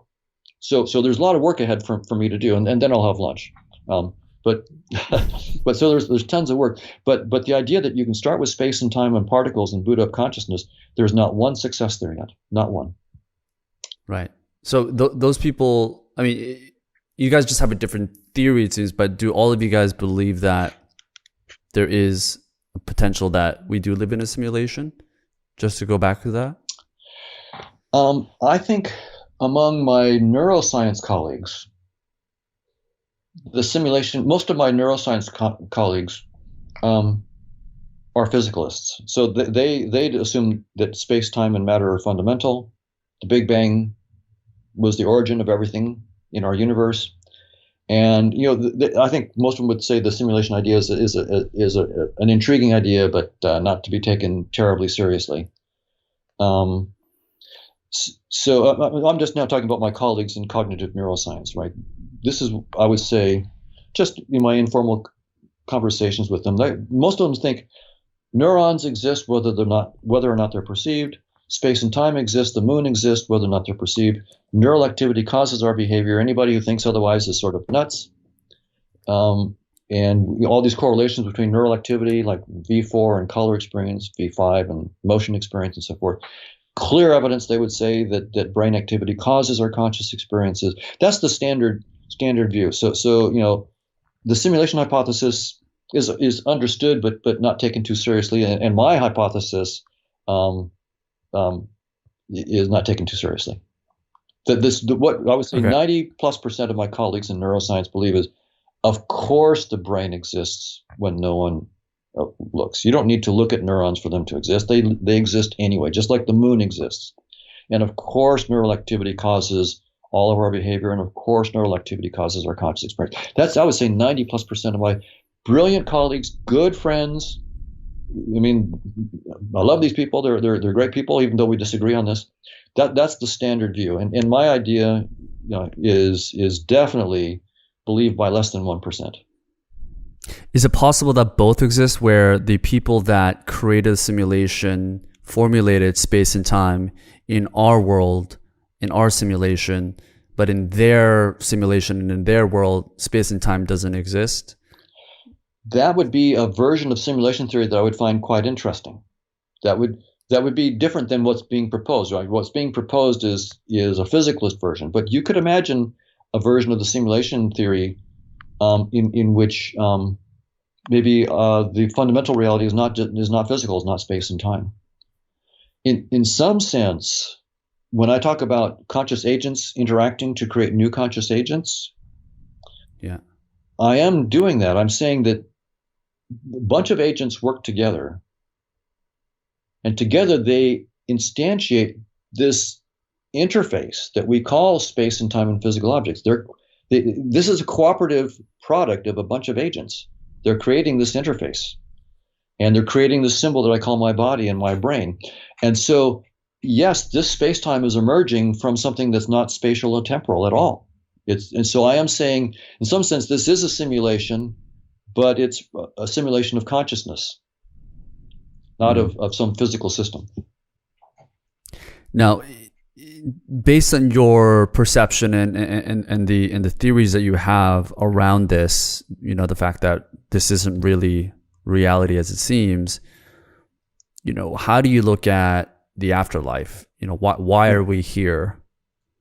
Great question. As quote unquote humans? Well, the right answer is I don't know. Right. So I'll just put that right up front. And the right answer to everything is I'm probably wrong. That's just the scientific attitude, right? You go bold, you go precise, and you go humble, because you put it this way: we know that our best scientific theories to date are missing something fundamental. Space-time is doomed. So that means general relativity and special relativity and quantum field theory, which is defined on space-time. There's something fundamentally at the core that needs to be fixed about those theories. So if that's the case for our best theories, then surely Hoffman's latest theory is going to be wrong too, right? That's just in the cards. But life after death. Here's an analogy to help see how I could think about it. Imagine that you go to a virtual reality arcade with a bunch of friends, and to play, say, virtual tennis, play doubles or something like that. And you put on your headset and bodysuit, and you see your partner on your side and two people on the other side of the net. And you serve the tennis ball, and you're playing for a while. And then one of your friends across the net, Tom, says, excuse me, I need to get a drink. I'll be right back. So Tom takes off his headset and bodysuit to go get a drink, and his avatar collapses on the court, on the tennis court. It is motionless. Well, it looks like Tom is dead, but Tom isn't dead. He just stepped out of that virtual reality interface. He's off getting a drink. If space and time are not fundamental, if space-time is literally just a data structure, a headset data structure that we use, then death could be nothing more than we see the avatar that's left behind. Their body is the avatar that's left behind when they step out of this interface. It's quite plausible. Now, I don't know that. So that's plausible. It can happen in my framework. It cannot happen in a physicalist framework, right? You are nothing but an assembly of atoms, and your consciousness is nothing but what your brain does. The mind is what the brain does. When the brain doesn't do anything, the mind is not there. You're gone. So with physicalism, there is absolutely no survival after death. In this framework in which consciousness is fundamental, it allows for the possibility. Now, I don't know if the notion of a self survives, right? So consciousness survives, but what about the particular representation that I have of a me with my hopes and my desires and my loves and so forth? Does that survive?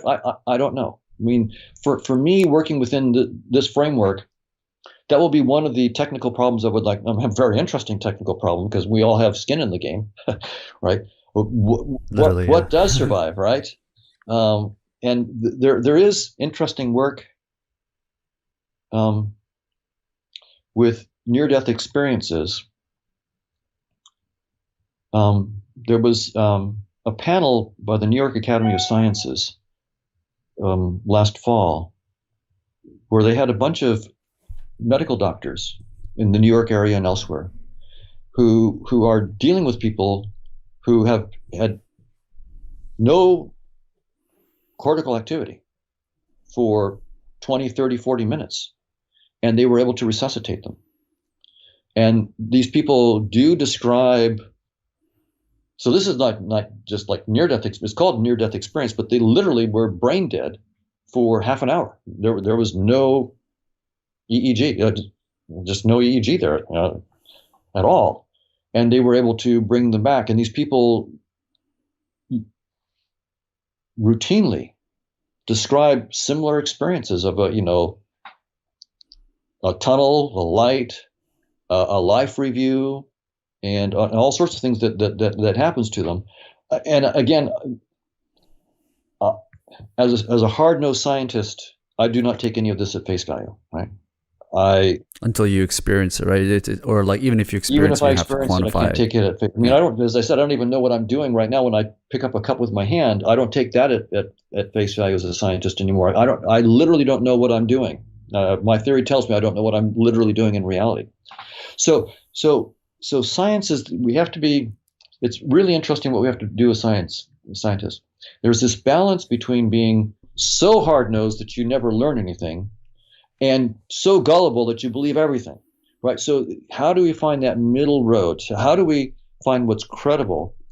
Normally what we try to do as scientists is try to get something where we have replicable experiments, where we can do it over and over and over again.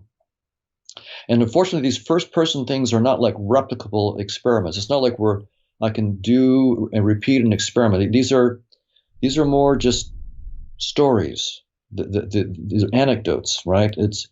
And I'm not. And on the other hand, I don't want to dismiss anecdotes.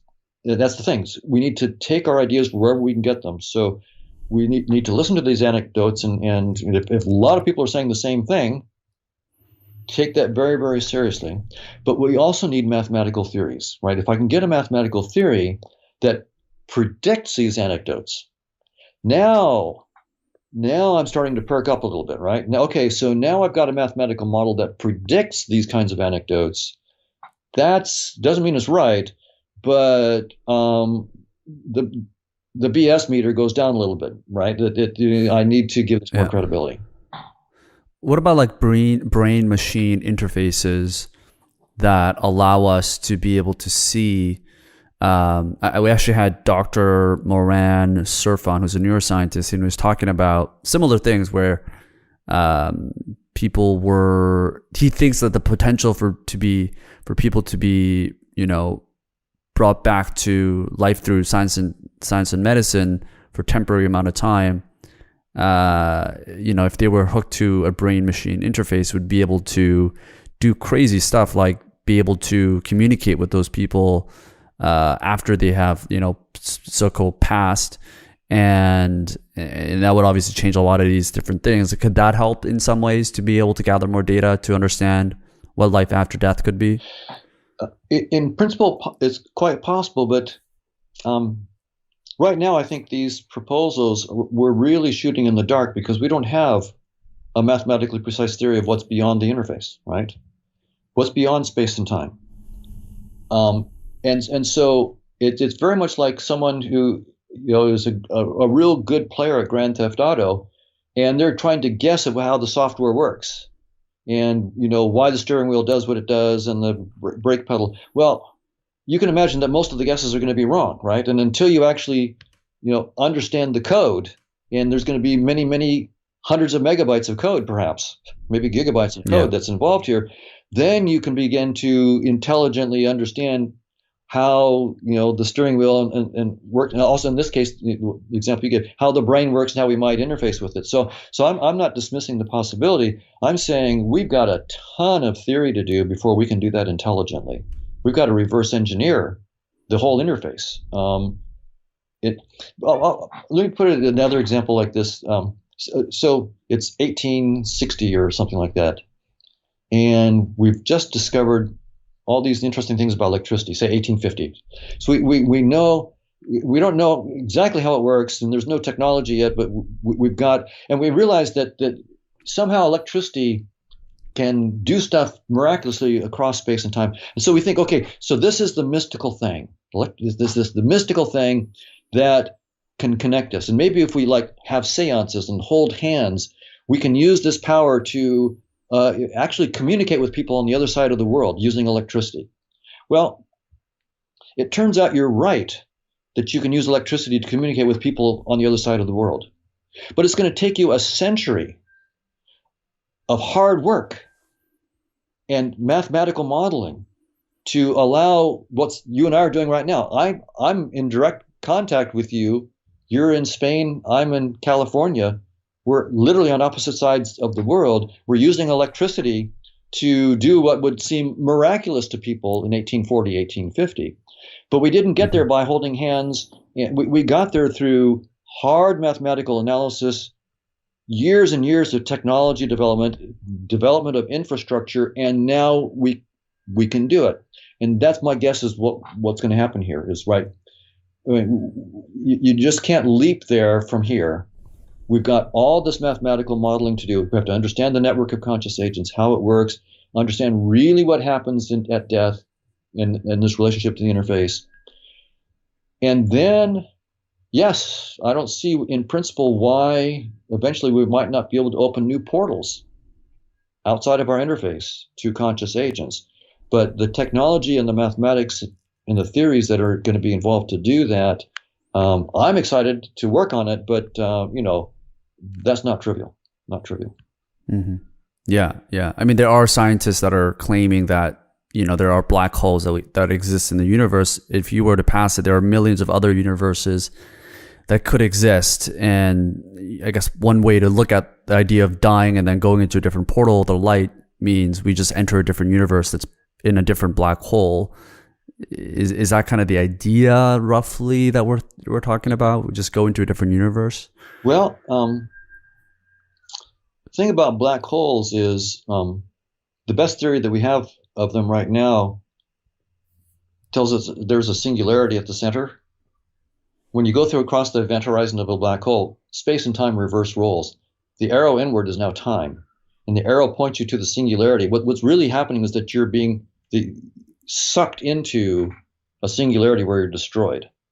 So how you might you might be able to open up wormholes. There is some stuff going on about how you might be able to open up wormholes into other realms. I think that the state of play in black hole science is still, I mean, it's much more sophisticated than it was 100 years ago.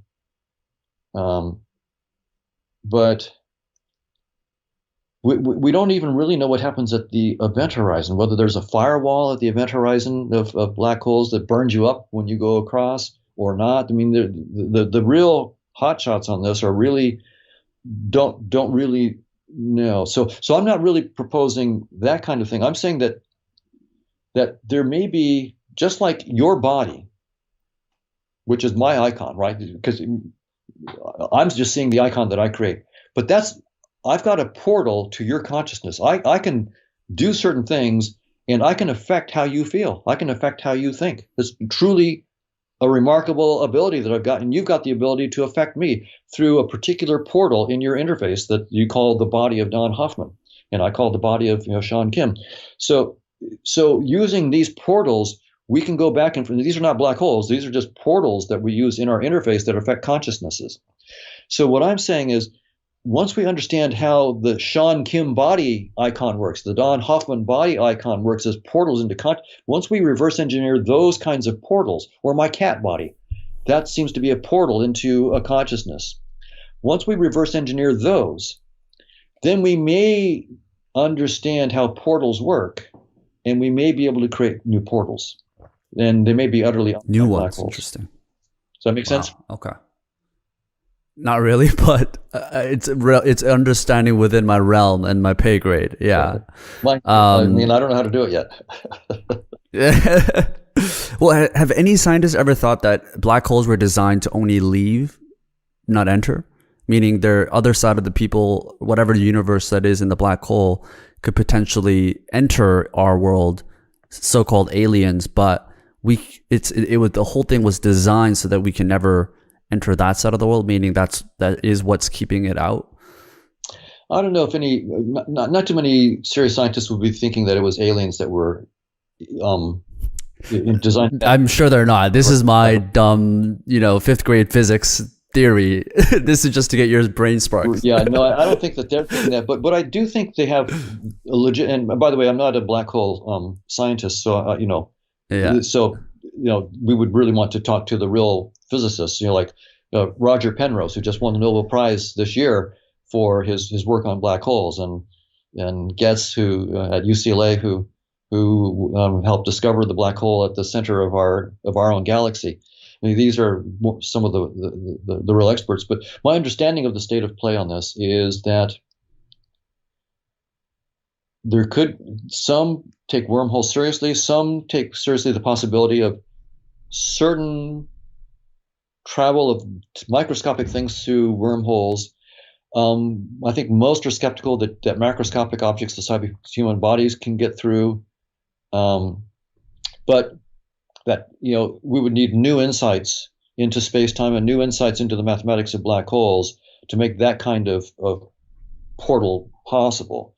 I mean, I don't think anybody will rule it out a priori, but it's just that given our current understanding of black holes and so forth, it's not even clear that you'll survive the event horizon. I mean, you might get burnt up at the firewall there, but if you do get through, then there are debates about whether there is a wormhole that could get microscopic particles through, or whether you get stuck halfway and die. Maybe you can't get all the way. There's all sorts of debates about that are beyond my knowledge right now of black hole science. Yeah, and definitely beyond my knowledge. Don, I really appreciate your time. We covered so many different things, and I'm having trouble processing all of it, to be honest with you. I'm probably going to have to rewatch this multiple times just to kind of compute the information you just shared with me, as I'm sure as a lot of people there. Where can people find out more about you, and what are some of the exciting projects? Well, I don't know if I should call it projects, but the next things that you're working on. I know you're retired now. Right. Congrats. Right. Thanks. And hopefully you'll have a lot more time to help us discover the black hole. Right. Well, if people want to find out more, I've got a book for a popular audience, not a technical audience. It's called The Case Against Reality. So if you look up Hoffman, The Case Against Reality, it was published last year by Norton in the US, Penguin in the UK.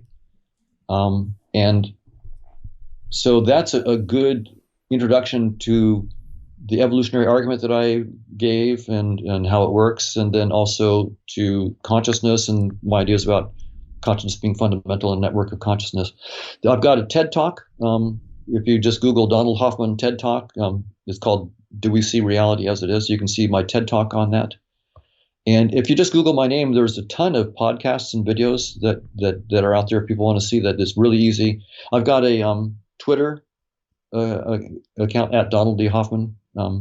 So if people want to follow me on Twitter, whenever I have a new videos come out or something like that, or I'll post a link on Twitter. So people, if they're interested, they can follow there. And what I plan to be doing myself is very specific, working on this mathematical model of conscious agents, looking at the long-term behavior, what we call the asymptotic or long-term behavior. I want to prove specifically that the long-term behavior of that precisely gives a map to what the physicists are finding behind space-time, things they call cosmological polytopes, amplituhedra, sociohedra. The physicists are saying space-time is doomed. We're looking for structures behind space-time. I'm saying, yes, space-time is doomed. consciousness is way behind space-time. And if I start with consciousness, I can meet you in the middle, right? You're going from space-time backwards to these, like the cosmological polytope. I want to go from consciousness forwards to the cosmological polytope. If we can meet in the middle, it's like getting the Continental Railroad coming from the East Coast and the West Coast. If we can meet in the middle, then we can go all the way. And I would like to go all the way from consciousness through the asymptotics of consciousness, through the cosmological polytope, into space and time, and predict things at the Large Hadron Collider. If I can do that, doesn't mean I'm right, but it means at least it's worth taking seriously now. It's worth studying this. We now have a real candidate for consciousness on the table